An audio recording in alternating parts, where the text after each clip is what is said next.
అసలు ఆ సిస్టమ్ అంతా ఆ అడవికి చాలా అవసరం. ఒకటి నేను గవర్నమెంట్తో మన డిపార్ట్మెంట్ ఫారెస్ట్ డిపార్ట్మెంట్ అధికారులతో కూడా చెప్పింది ఏంటంటే, మొన్న రివ్యూ మీటింగ్లో కూడా ప్రత్యేకించి పేషి నుంచి నేను మాట్లాడుతుంది, ఎర్రచందనం ఏదన్నా సరే మిగతా అవసరాలకు కావాలంటే తోటల్లో పెంచుకోవచ్చు, ఫామ్స్లో పెంచుకోవచ్చు, మేబీ అది వాళ్ళు వాడుకోవచ్చే. కానీ ఇది మటుకు ఈ అడవులకే పరిమితం ఉండాలి. ఎందుకంటే ఈ ఎకో సిస్టమ్ని, ఈ బయోడైవర్సిటీని కాపాడేది మొక్క. సో అందుకని దీని మీద ప్రత్యేకించి మేము శ్రద్ధ తీసుకుంటాము. ఈ ప్రత్యేకించి ఈ మీడియా మీకు ఈ మీడియా సమావేశం నుంచి నేను చెప్పదలుచుకుంది ఏంటంటే, to all the red sanders smugglers, నలుగురిని కింగ్ పిన్స్ని ఐడెంటిఫై చేశారు. ఇట్స్ వాళ్ళని ఎలా పట్టుకోవాలి, ఏం తీసుకురావాలంటే దాని మీద చెప్పేవి కాదు కాబట్టి టాస్క్ ఫోర్స్ కానీ state police and with help of forest department దీన్ని తీసుకెళ్తాం ముందుకి. కానీ రెడ్ శాండర్స్ ఇది వెంకటేశ్వర స్వామి గాయం నుంచి పుట్టిన చెట్టు. సెంటిమెంట్గా దయచేసి దీన్ని శేషాచలం అడవుల్లో ఉన్న ఎర్రచందనాన్ని దయచేసి ఎవరు కొనగలరు. That's my first appeal.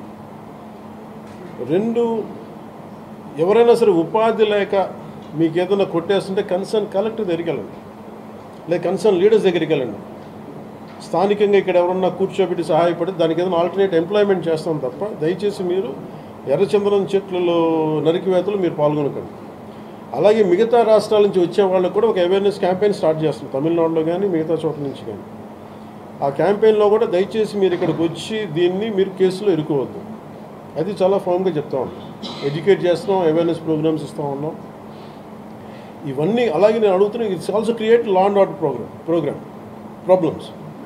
అది ఎలా చేస్తున్నారంటే, వీళ్ళు నరికి దొంగలు తీసుకెళ్ళిపోతున్నప్పుడు వీళ్ళని ఆపాలనుకున్నప్పుడు వీళ్ళు లైసెన్స్ ప్లేట్ లేని కార్లు కావచ్చు, లేదంటే అసలు ఇంజన్లో కూడా చాసిస్ మీద నెంబర్లు చెడిపేసి దొంగతనం చేసిన కార్లు, అది ఒక చాలా క్రమబద్ధీకరణతో జరుగుతుంది, చాలా మెథాడికల్గా జరుగుతుంది.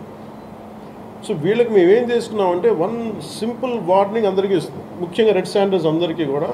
రెడ్ శాండర్స్ని ఎవరైతే సపోర్ట్ చేస్తున్నారో, మీరు స్మగ్లర్స్ కావచ్చు, కొట్టేసే వాళ్ళు కావచ్చు, కింగ్ పిన్స్ కావచ్చు, it's a very firm warning to you all. Operation Kagar లాంటిది ఎక్స్ట్రీమ్ లెఫ్ట్ వింగ్ ఎక్స్ట్రీజంని హ్యాండిల్ చేయగలిగినప్పుడు ఈ కంట్రీ, ఒక ఐడియాలజికల్ బేస్డ్ ఉన్న వాళ్ళే కూర్చోబెట్టి లొంగిపోతున్నప్పుడు మిమ్మల్ని తాట తీసి కూర్చోబెట్టేస్తారు స్మగ్లర్లు అందరినీ. It's just a political will అంత. మీరు కనుక ఇదే పనిగా చేస్తే 6 to 9 months or 1 year అదే పని ఆపరేషన్ పెడతాం మీ అందరికీ.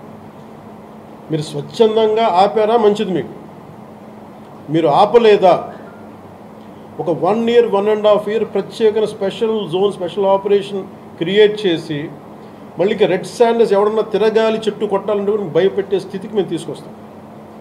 మేజర్ మీకు ఒక యాక్ట్ ఉంది, ఎవరన్నా సరే రెడ్ శాండర్స్ చెట్లు కొడితే వాళ్ళ ఆస్తులను కూడా సీజ్ చేయొచ్చు. ఆ అమెండ్మెంట్ ఆల్రెడీ చేస్తుంది ఫారెస్ట్ యాక్ట్లో.